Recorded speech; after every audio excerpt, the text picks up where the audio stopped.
नमस्कार दोस्तों, आप सभी का एमजे क्लासेस में स्वागत है। आज हम श्रीगंगानगर ज़िले के बारे में, हमारा छठा ज़िला है। मैंने 5 ज़िले पहले ही राजस्थान के पढ़ा दिए हैं।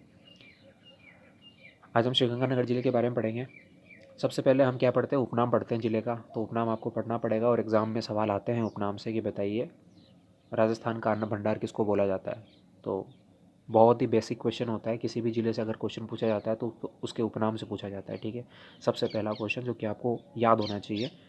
ठीक है, तो पहला इसका उपनाम की बात करते हैं तो राजस्थान का अन्न भंडार बोला जाता है। अन्न भंडार क्यों बोला जाता है? क्योंकि सर्वाधिक फसलों का उत्पादन, फलों का उत्पादन यहीं पर होता है। ठीक है, तो राजस्थान का अन्न भंडार श्रीगंगानगर को बोलते हैं। स्थापना की बात करें तो इसकी 1927 में बीकानेर के महाराजा गंगा सिंह ने इसकी स्थापना की थी।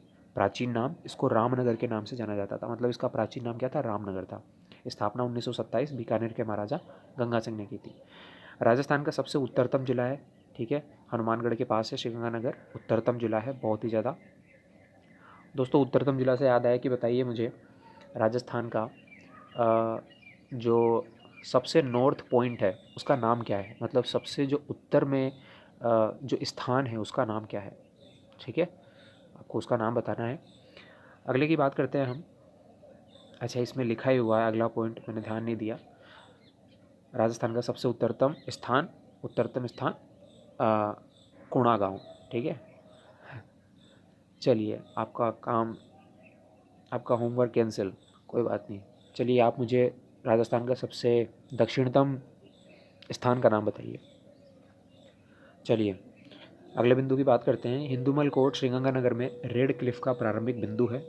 सर्वाधिक गेहूं का उत्पादन होता है श्रीगंगानगर में, इसलिए हम इसको अन्नागार बोलते हैं। राजस्थान में श्रीगंगानगर जिले में सूर्य की किरणें सर्वाधिक तिरछी पड़ती हैं। ठीक है, राजस्थान में सर्वाधिक दिनों तक आंधियाँ श्रीगंगानगर में चलती हैं। सर्वाधिक सिंचित क्षेत्र गंगानगर में है। ठीक है, सर्वाधिक तारा मीरा का उत्पादन गंगानगर में, सर्वाधिक तिलहन का उत्पादन गंगानगर में, सर्वाधिक फलों का उत्पादन गंगानगर में, सर्वाधिक किन्नू, मौसमी, माल्टा का उत्पादन गंगानगर में, सर्वाधिक अंगूर का उत्पादन गंगानगर में होता है, सर्वाधिक गन्ने का उत्पादन, सर्वाधिक कुत्ते और खरगोश आपको गंगानगर में मिलेंगे। कुल कृषि क्षेत्र के सर्वाधिक भाग पर सिंचाई होती है। नहरों के द्वारा सर्वाधिक सिंचाई गंगानगर में होती है। मोस्ट इंपॉर्टेंट पॉइंट है दोस्तों ये, एग्ज़ाम में सवाल पूछा गया है ये वाला कि नहरों के द्वारा सर्वाधिक सिंचाई किस जिले में होती है, श्रीगंगानगर में होती है। न्यूनतम जनसंख्या वृद्धि दर वाला जिला है दोस्तों। ठीक है, आपको बताना है कि कितने परसेंट की ग्रोथ है, न्यूनतम है लेकिन कितने परसेंट की है ये आपको बताना है। और यह आपको आंकड़ा मिलेगा राजस्थान की जनगणना से। ठीक है, तो ये आपका होमवर्क है कि आपको राजस्थान की जनगणना को एक बार देखना है। मैं राजस्थान की जनगणना पे भी वीडियो लाऊंगा, लेकिन आप खुद अपनी रिसर्च करें जब तक, उसके बाद में जब वीडियो लाऊंगा तो आपको बता दूंगा आंसर। चलिए उसके बाद न्यूनतम जनसंख्या वृद्धि दर वाला जिला हो गया। गंग नहर द्वारा सर्वाधिक सिंचाई होती है यहाँ पर। आगे बात करते हैं, श्रीगंगानगर शुगर मिल्स लिमिटेड राज्य की प्रथम सार्वजनिक शुगर मिल श्रीगंगानगर जिले में स्थापित की गई थी। श्रीगंगानगर के सूरतगढ़ में एशिया का सबसे बड़ा कृषि फार्म है। Buddha Johad Gurudwara, most important point Sriganganagar जिले से सबसे ज़्यादा पूछा गया सवाल। बुढ़ा जोहड़ गुरुद्वारा राजस्थान में सिखों का प्रमुख गुरुद्वारा है और देश में अमृतसर गुरुद्वारे के बाद यह दूसरा सबसे बड़ा सिखों का धार्मिक स्थल है। दोस्तों बहुत ज़्यादा इंपॉर्टेंट पॉइंट है ये। अगले पॉइंट की बात करते हैं। बाबा रामदेव जी का मेला श्रीगंगानगर में लगता है। घग्गर नदी सूरतगढ़ गंगानगर में विलुप्त हो जाती है। घग्गर नदी के उपनाम देख लीजिए दोस्तों, बहुत ज़्यादा इंपॉर्टेंट है। घग्गर नदी के उपनाम से भी सवाल आते हैं। मृत नदी बोलते हैं इसको, द्वेषवती नदी बोलते हैं, सरस्वती नदी भी बोला जाता है। आगे हम बात करते हैं दोस्तों गंग नहर परियोजना से।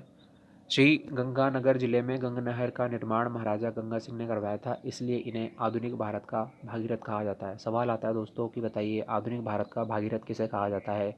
महाराजा गंगा सिंह को। मोस्ट इम्पोर्टेंट पॉइंट, आधुनिक भारत का भागीरथ महाराजा गंगा सिंह। अगला पॉइंट, यह राजस्थान की प्रथम सिंचाई परियोजना है। कौन सी? गंग नहर परियोजना। अगले पॉइंट की बात करते हैं। डाडा परंपरा का मेला विजयनगर श्रीगंगानगर में लगता है। श्रीगंगानगर जिले के जेतसर में यांत्रिक कृषि फार्म स्थापित किया गया है। रंगमहल सभ्यता श्रीगंगानगर जिले में है। इंपॉर्टेंट पॉइंट है, रंगमहल सभ्यता का संबंध निम्नलिखित में से किस जिले से है? श्रीगंगानगर जिले से। घड़साना नामक स्थान पर किसान आंदोलन हुआ था जिसमें अंग्रेजों द्वारा गोलियां चलाई गई। इस घटना की जांच के लिए केजरीवाल आयोग का गठन हुआ था। तो दोस्तों श्री गंगानगर हमारा समाप्त होता है। और इसमें कुछ ही इंपॉर्टेंट पॉइंट्स थे, जैसे गंगनहर परियोजना के बारे में, महाराजा गंगा सिंह के बारे में, ठीक है, बुड्ढा जोड़ गुरुद्वारे के बारे में, इसके बाद इसके उपनाम के बारे में, और तो यही कुछ पॉइंट थे जो एग्ज़ाम में पूछे गए हैं और पूछे जाते हैं। तो मैं आशा करता हूँ आपको वीडियो पसंद आई होगी। तो मैं मिलता हूँ आपसे अगली वीडियो में, तब तक के लिए जय हिंद।